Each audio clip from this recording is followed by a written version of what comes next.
Eres muy frío. Te noto muy distante. Siento que no conecto contigo, que no me cuentas lo que te pasa. Si alguna vez has escuchado alguna de estas cosas, probablemente tengas apego evitativo. Sientes que tienes un miedo al compromiso, que hay una barrera que no te deja conectar realmente con las personas. Pero en el fondo quieres una relación sana como todos.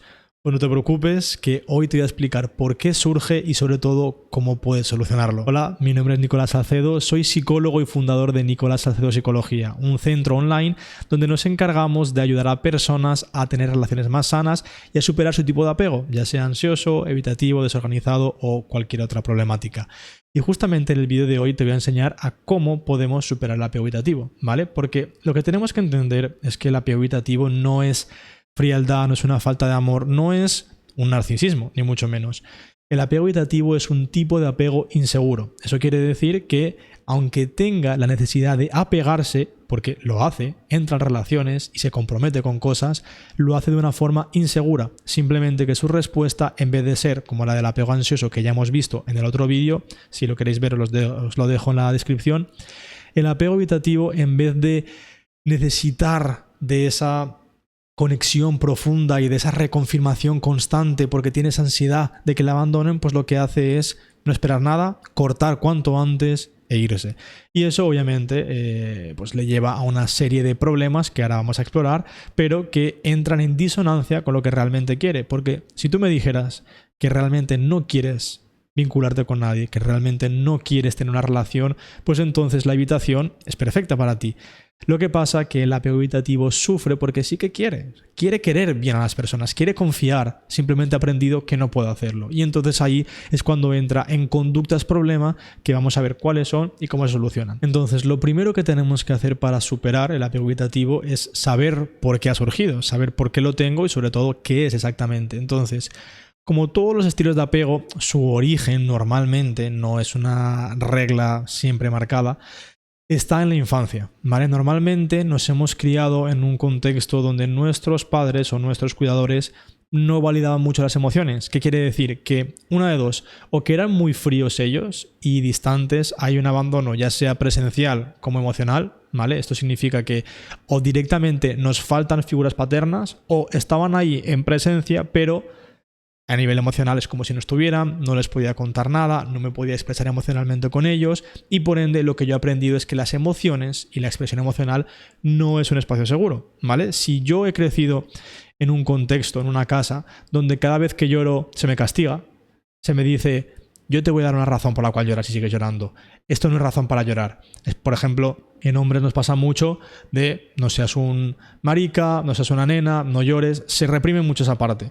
Entonces, claro, tú lo que entiendes no es que llorar sea algo sano ni mucho menos, sino que justamente llorar es algo malo. Y entonces lo que pasa es que poco a poco vas aprendiendo a reprimir tus emociones, porque si cada vez que las sacas te castigan, tu cuerpo aprende a no sacarlas. Pero no sacarlas no es que, se van y ya está. No sacarlas es que empiezan a embotellarse, a reprimirse. Y eso obviamente pues digamos que va poco a poco desconectando nuestra necesidad de apego, porque justamente empezamos a confiar menos, empezamos a involucrarnos menos emocionalmente. Al final lo que tenemos que entender es que nuestras emociones son muy importantes para todos los ámbitos de nuestra vida. Si nosotros queremos involucrarnos en un proyecto, tenemos que meterle emoción. Esa motivación también va asociada a la emoción, las expectativas, la confianza, tanto en el proyecto como en mí mismo, ya sea en trabajo, estudios, a nivel físico. Todo requiere de una emocionalidad. Sin embargo, si la estamos reprimiendo constantemente, vamos a establecer lazos muy inseguros, ¿vale? Y es por eso que justamente este tipo de apego entra dentro de los apegos inseguros. Lo que pasa a nivel neurológico, más que nada, es que nuestro cerebro, nuestra amígdala, que es la encargada de esa respuesta emocional, de esa respuesta de lucha o huida, esa respuesta ante el peligro, es que ha asociado que la expresión emocional, incluso el afecto, el cariño, puede ser un motivo de peligro. ¿Por qué? Porque si yo lo que siento es que esas emociones no están bienvenidas, entonces probablemente también entienda que ese afecto también me es raro, me es extraño, porque sé que va acompañado de otras cosas que no son afecto, ¿vale? Esto puede darse justamente en padres abusivos que agredan ya sea verbalmente o físicamente. Y eso obviamente te hace desconfiar de esas figuras de apego, y ese miedo al rechazo, a la agresión, incluso al dolor. Es un miedo al dolor que tienen, pues justamente lo que les hace es construir barreras. Es por eso que muchas veces, si tienes apego evitativo o si conoces a personas con apego evitativo, sientes literalmente una barrera emocional. Es como que no te dejan entrar. ¿Por qué? Porque saben que si te dejan entrar les vas a hacer daño. O por lo menos eso es lo que creen. Entonces, pues se lo prefieren evitar. Justamente de ahí el nombre. Entonces, básicamente, pues el apego evitativo surge como mecanismo de protección. Es un mecanismo de defensa. No es falta de amor, no es falta de afecto ni de involucrarse. Ellos quieren hacerlo, pero tienen sus prioridades claras. Y es, yo primero no me voy a hacer daño, y si esto va a significar demasiado compromiso por mi parte, o demasiada exposición, o demasiada vulnerabilidad, mejor no.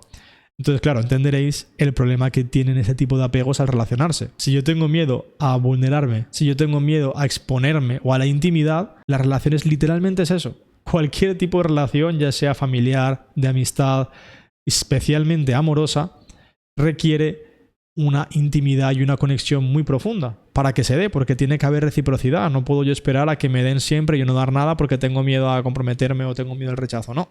Yo tengo que exponerme, tengo que abrirme, tengo que dejar que me puedan hacer daño o incluso que me hagan daño, porque eso es el amor y eso es la vida en general. Yo no puedo estar viviendo, caminando sobre huevos, que si fallo en esto, pues entonces mejor no lo intento, que si esto me da miedo, entonces mejor no lo hago, porque la vida no se trata de eso. La vida se trata de exponerse, pero claro, es totalmente entendible que si en tu infancia constantemente te han reprimido el afecto y la emocionalidad, pues que ahora hayas entendido que es mejor no exponerse y por ende no hacerlo. Para que lo entendamos un poco, es como si de pequeño tocas una estufa ardiendo.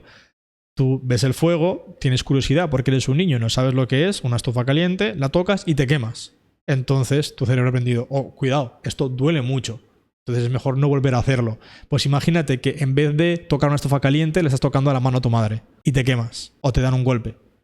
O tú les quieres demostrar un éxito, por ejemplo, les muestras las notas, mira qué notas buenas he sacado, y te dicen, eso es tu trabajo. Entonces, claro, eso te duele emocionalmente. Y ya sabéis que en nuestro cerebro el dolor emocional y el dolor físico es exactamente lo mismo, es dolor. Entonces, cada vez que a mí me hacen daño, cuando yo intento dar una muestra o intento curiosear lo que es el afecto, lo que es el vínculo, pues entonces voy a aprender a no volver a hacerlo. Entonces, una vez yo sé por qué ha venido, ¿vale? Yo quiero que toda esta información intentéis aplicarla a vuestro entorno individual, o sea, qué era a mí lo que me reprimían, cuál es mi relación con mis padres, cómo actuaba yo con mis amigos de pequeño, con mis primeras relaciones, y empecéis a detectar dónde ese tipo de apego se había manifestado. Ostras, pues sí que es verdad que mis padres me decían mucho, me castigaban mucho la emocionalidad a la hora de llorar y ahora no lloro, por ejemplo. Vale, pues entonces ya vas viendo un poco. Por ejemplo, pasa mucho en apegos evitativos que una emoción que sí que se validaba bastante era la rabia.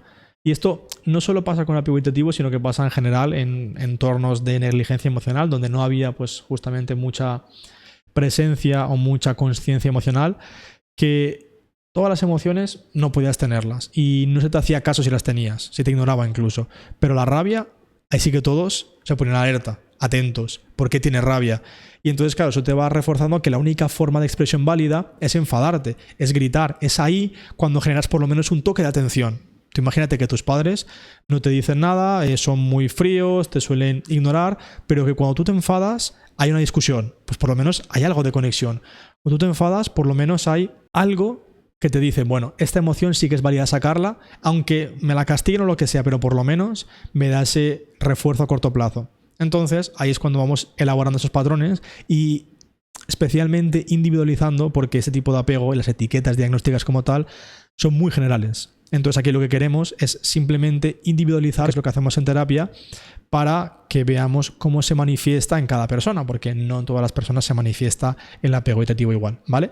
Entonces, después de hacer ese trabajo de análisis, lo que nosotros queremos es aumentar nuestra conciencia emocional. Como ya he dicho, el efecto que tiene el que se me repriman las emociones o el que se me castiguen es que yo las reprimo y entonces por ende no las conozco. No sé qué siento. Y si lo sé, son nociones demasiado básicas. O estoy bien o estoy mal. Eso no son emociones. El estar bien o el estar mal es un estado muy general, de hecho es incluso discriminatorio con las emociones, porque las emociones no son buenas o malas. Mis emociones, y esto lo aprendemos mucho cuando trabajamos en inteligencia emocional, las emociones son útiles, son las que son y no son buenas ni malas, no son positivas ni negativas. Entonces, claro, al tener tan poca consciencia emocional, pues tú imagínate que tienes un coche y te sale una luz, ¿vale? La luz del motor. Y lo que haces es, una luz, mejor la apago. Así no pasa nada. Claro, si se te enciende la luz del motor y tú la apagas, pues probablemente el motor te falle. Y cuando te falle, te va a fallar bastante fuerte, ¿verdad? Pues con las emociones pasa lo mismo. A lo mejor tienes una alerta y decides ignorarla y no pasa nada, pero una vez la ignoras 1, 2, 3 veces, la reprimes tanto que llega un momento en el que explotas y el problema es muchísimo peor de si lo hubieses manejado en su momento, por incómodo que sea, ¿vale? Entonces, cuando nosotros empezamos a trabajar en la consciencia emocional, lo primero que hacemos es identificar las emociones, ¿vale? Vamos a aumentar nuestro vocabulario a nivel emocional. Esto lo hacemos, por ejemplo, con la rueda de las emociones, ¿vale? Aquí, como veis, nosotros tenemos unas emociones básicas, ¿vale? Como son la felicidad, la tristeza, el disgusto, el asco, la ira, el miedo y la sorpresa, pero de aquí hay un montón de... Esto más que emociones son nombres de emociones que nos permiten ir teniendo una mejor conciencia y un mejor, especialmente vocabulario. Creo que ya sabéis la importancia del lenguaje a la hora de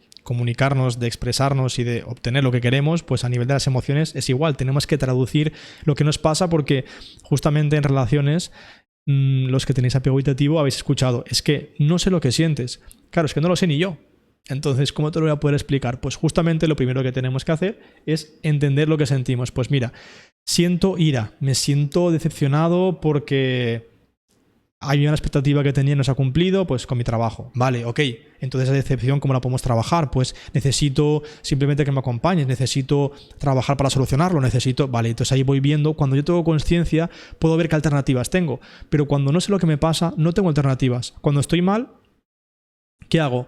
Me voy a beber, me voy con mis amigos, me voy al gimnasio a dejar de pensar. No sé qué hacer porque no tengo, por así decirlo, la alternativa clave para esa necesidad en particular. Porque si yo estoy decepcionado porque algo no me ha salido bien y lo que hago es me voy a emborrachar, no estoy cumpliendo para nada la necesidad que tengo de autovalía o de autorrealización. Entonces simplemente lo que estoy haciendo es distraerme.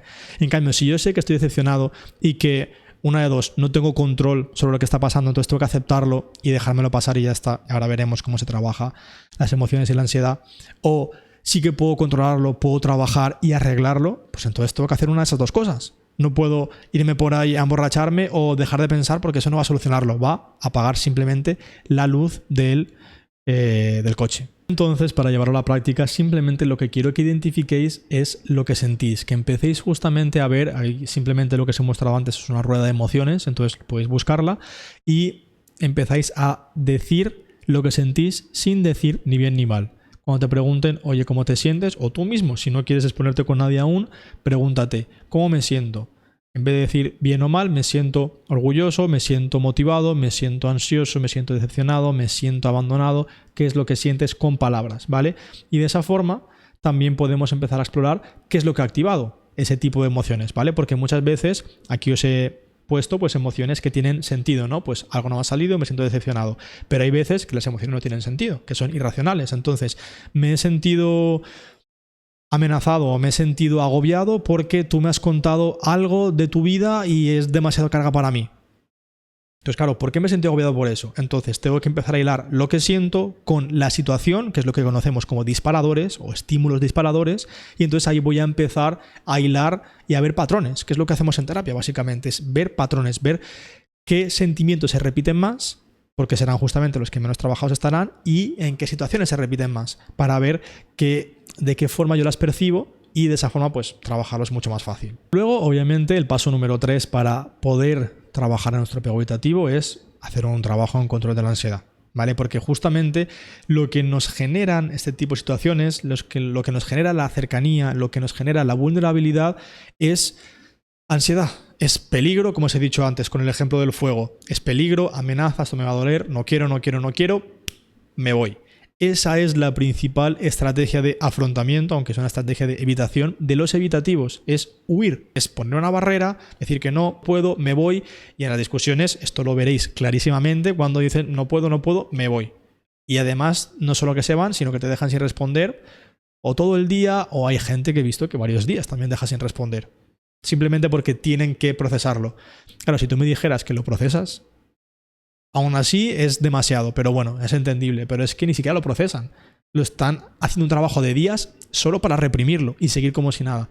Entonces aquí lo que tenemos que hacer es trabajar la ansiedad. El problema que tenemos, como os he dicho antes, que la intimidad, la vulnerabilidad, la conexión emocional es alerta. Alerta, alarma y no quiero solventarlo. ¿Por qué? No solo porque no quiera, sino porque no tengo herramientas, no puedo hacerlo, ¿vale? Entonces, justamente aquí lo que practicamos en terapia son técnicas de relajación para que tú puedas procesar realmente las emociones. Una vez las identificamos y sabemos por qué han pasado, entonces ya podemos saber qué hacer. En la gran mayoría de casos, aunque requieran una acción, como he puesto en el ejemplo de antes de que estoy decepcionado, pues lo que tengo que hacer es trabajar más o lo que sea, la gran mayoría de veces no tengo que hacer nada. Tengo que simplemente respirar, a dejar que la emoción pase. Y eso es justamente lo que separa a un apego evitativo de un apego seguro. Lo que separa una buena gestión emocional de una gestión emocional en represión, ¿vale? Porque las emociones tienen una curva, ¿vale? Las emociones, mirad, las emociones están hechas para entrar en el cuerpo, tener un pico de activación y volverse a ir, ¿vale? Y este tiempo son 90 segundos, ¿vale? Más o menos 90 segundos en lo que tarda este proceso emocional. ¿Qué es lo que pasa? Que si nosotros lo cortamos aquí, porque en cuanto llega el pico nos da tantísima ansiedad, ¿vale? Este es el nivel de ansiedad. Esto es el tiempo, esto es el nivel de ansiedad. Nos llega a un punto de ansiedad tan alto que lo que hacemos es intentar reprimirla, cortarla, y entonces en vez de hacer la curva lo que hacemos es intentar hacer así. Pero claro, ya hemos visto que lo que baja muy rápido, esto se va a ir acumulando y luego en otra subirá más rápido aún. Y en vez de tener esta subida progresiva, subirá muy rápido. Y esto es cuando, añadido a lo que he dicho antes, de que la rabia suele ser una emoción que está más validada en la sociedad, porque todo el mundo se nos permite enfadarnos o ser agresivos, pues entonces terminaremos por explotar, ¿vale? Porque poco a poco vamos cortando este ciclo normal de la emoción. Entonces, ¿qué es lo que queremos hacer? Pues simplemente dejar que la emoción siga su curso. Y esto lo hacemos sin hacer nada. Es que no hay que hacer nada. Hay simplemente que sentarnos con los ojos cerrados, ver qué sentimos, identificar qué sentimos, no solo a nivel emocional, sino en el cuerpo, qué siento en el pecho, qué siento en la barriga, qué siento en las manos, siento calor, me tiembla la voz, estoy hiperventilando. Y entonces, después de que poco a poco yo hago ese escáner y empiezo a curiosear la emoción, que si veis la relación, es lo que de pequeño yo quería hacer. Yo de pequeño quería curiosear las emociones, quería curiosear qué pasa si lloro, qué pasa si grito, qué pasa si conecto físicamente. Simplemente que en ese momento estaba castigado, fuertemente castigado. Entonces lo que tenemos que hacer es permitirnos volver a curiosear esas emociones sin, obviamente, castigarlas, que paradójicamente es lo que se hace aquí. Aquí este corte es castigarlas, replicar el mismo patrón que hacían mis padres. No puedes llorar porque si no eres un no sé qué, ¡pum!, para abajo. Entonces justamente aquí lo que queremos es esta curvita tan mona, que es que cuando llega un nivel de ansiedad, decir, vale, tengo mucha ansiedad, voy simplemente a sentarme, a respirar, me noto el pecho, me noto la barriga, respiración diafragmática. Inhalo por la nariz, tiro por la boca, inflando la barriga, no inflando los pulmones, inflando la barriga, que es el diafragma, como si estuviese inflando un globo así. Y las veces que haga falta. Normalmente son un par de minutos, porque como he dicho antes, si tú la emoción la dejas pasar, esto en un par de minutos se te va. Y entonces la activación emocional se te baja mucho y ya puedes hacerle frente a las alternativas conductuales que justamente exploramos en la fase de identificación. Aquí justamente yo lo que quiero que veáis no es solo lo que sentimos, sino qué es lo que puedo hacer. Porque como os he dicho, si yo ya sé lo que siento, si en vez de decir me siento bien o me siento mal, le pongo nombre, le pongo una causa, además, también es mucho más fácil que sepa qué hacer. Esto obviamente también en terapia nosotros trabajamos en una batería de recursos en las cuales, pues bueno, pues puedo caminar, puedo ir al gimnasio, puedo meditar, puedo hacer muchas cosas que obviamente no son las mismas para todo el mundo. Hay gente que meditar lo aburre, hay gente que hacer ejercicio en esos momentos pues no le gusta.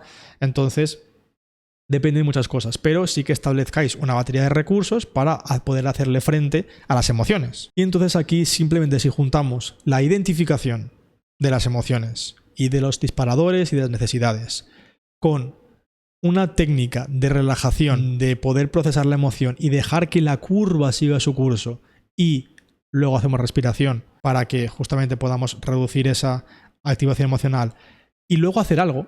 Luego decir, vale, pues ahora que he respirado, entonces ¿qué hago? Acepto lo que me está pasando porque no lo puedo controlar, voy y se lo cuento a alguien porque me gustaría tener ese contacto. Pista, en los evitativos eso no va a pasar, pero bueno, también podéis hacerlo. O pues simplemente voy a hacer otra cosa que me guste, ¿vale? Pues perfecto. Pero ya lo estás haciendo no porque quieres evitar la emoción, porque ya lo has procesado. Y es por eso que habréis visto que yo antes he dicho que ir al gimnasio puede ser una técnica de evitar, y ahora lo he puesto como una técnica en la cual puedes hacerlo para regularte emocionalmente. ¿Cuál es la diferencia? Que si yo voy al gimnasio sin haber procesado mis emociones, estoy igualmente evitándolas. Estoy no procesando, reprimiendo y continuando el ciclo de pasa algo, lo corto. Una luz, la apago. En cambio, si yo voy al gimnasio después de haberme procesado la emoción, después de haberme quedado un tiempo respirando, con los ojos cerrados, conectando conmigo mismo, entonces si voy al gimnasio yo no estoy evitando, porque ya la he procesado, porque ya sé que está presente. Entonces no lo voy a hacer para quitarme mis pensamientos. Voy a cogerlo y a canalizarlo de una forma más saludable para mí, ¿verdad? Pues esa es la diferencia. Cuando yo hago el proceso antes, entonces ir al gimnasio o otras actividades, bien. Cuando lo hago una cosa en vez de la otra, cuando hago actividades para evitar lo que siento, ahí es cuando viene el problema. Y luego, por último, todo esto no tendría sentido si no hacemos un trabajo progresivo. ¿Por qué? Porque tú imagínate que no sabes nadar, porque justamente de pequeño nunca te han enseñado a nadar, y de hecho le has cogido miedo al agua y ahora tienes que aprender a nadar por lo que sea, por tu trabajo, por lo que sea. Y tú coges a tus 20, 30, 40 años y te tiras al mar de una, te vas a ahogar. Y no hay forma de que te salves, te vas a ahogar porque no sabes nadar. Entonces hay que hacer una exposición progresiva. Entonces, una vez hemos detectado nuestros disparadores, o sea, qué cosas son las que más me cuestan hacer o las que más emocionalidad hace que me surja, entonces tengo que hacer una escalera, ¿vale? Una exposición jerarquizada, progresiva, en la cual pues yo voy a ver de todas esas conductas cuáles son las más fáciles, pero que igualmente sean desafiantes, para que yo pueda ir avanzando y entonces pueda irle diciendo a mi cerebro que podemos hacerlo, que no hay peligro, y seguir transitando pues por esa escalera. Entonces, ¿qué ejemplos podemos tener aquí? Bueno, pues compartir un pensamiento, emoción personal, eso suele ser bastante complicado para los apegos evitativos, el contarle a alguien algo profundo o personal, pero es justamente una de las fases por las que tiene que pasar, ya sea antes o después. Aceptar ayuda en algo pequeño, esta me encanta. Esta me encanta porque suele ser muy, iba a decir fácil, suele ser muy simple, aunque no fácil, ¿vale? Porque es algo que es muy simple de hacer a la hora de que solo tienes que decirle a alguien, oye, ayúdame a hacer esto, pero es muy complejo porque es pedir ayuda, porque justamente las personas que se han educado con esa falta de afecto y de vinculación segura también han aprendido que tienen que hacerla ellos todos solos. Son hiperindependientes. Por eso es que también cortan tan fácil las relaciones. Porque sienten o creen que no te necesitan, cuando realmente sí que lo hacen. Pero han aprendido a hacerlo todos solos, entonces creen que pueden hacerlo todos solos. Entonces justamente el pedir ayuda es un gran disparador para ellos. Así que con la gran mayoría de apegos evitativos empezamos por pedir ayuda con algo pequeño, que les suele costar, pero es un muy buen primer paso, ¿vale? O incluso expresar cariño físico, un abrazo, palabras de afirmación, algo que justamente dé esa emocionalidad y que te haga salir de tu zona de confort. Acordaos que los apegos inseguros pues justamente se suelen quedar en su zona de confort porque no tienen seguridad para salir. Entonces lo que queremos es simplemente que salgan poquito a poco, que vayan metiendo el pie en el agua y digan, vale, si meto el pie no pasa nada, si meto el pie no me hago. Si meto el otro, tampoco. Y ir poco a poco bajando hasta que al final te metas el cuello, hasta que al final te hundas y sepas que puedes nadar, puedes flotar, simplemente tienes que aprender a cómo hacerlo. Y bien, entonces para recapitular, superar el apego evitativo no solo es posible, sino que se hace, otra vez, no de forma fácil, pero sí de una forma simple, especialmente si tienes un método, que es lo que trabajamos en terapia, lo que está más que estudiado, que es entender tu historia, reconocer, identificar y aumentar tu conciencia emocional, calmar tu cuerpo, practicar técnicas de relajación, aprender a cómo regularte emocionalmente y cómo transitar esos periodos de alta activación, de ansiedad, de estrés, y poco a poco exponerte gradualmente para que tu cuerpo se acostumbre a cada vez hacer más cosas y que de esa forma no vas a ser una persona súper mega emocional, porque al final cada uno tiene sus topes, pero sí que vas a poder mantener relaciones sanas, que es lo que queremos. Justamente, si yo tengo miedo al compromiso, pero quiero una relación sana, ¿cómo puedo conseguirla? ¿Vale? Pues me enfoco en poco a poco llegar hasta un punto en el que me permita tener un espacio seguro con mi pareja, con mis amigos, con mi familia y de esa forma tener una vida pues, de mayor calidad y un mejor bienestar emocional. Y ese es el vídeo de hoy, espero que os haya gustado mucho, que os haya servido. Cualquier cosa, cualquier pregunta, dejadlo en los comentarios y por supuesto, si queréis trabajar esto con profesionales que os acompañen, que os hagan el paso a paso y que os garanticen un mejor resultado, en el link de mi perfil tenéis una primera sesión con el 70% de descuento para que podáis probar sin ningún tipo de compromiso y entonces ahí, si os gusta, empezar el tratamiento con nuestro equipo de Nicolás Salcedo Psicología. Espero que os haya ayudado.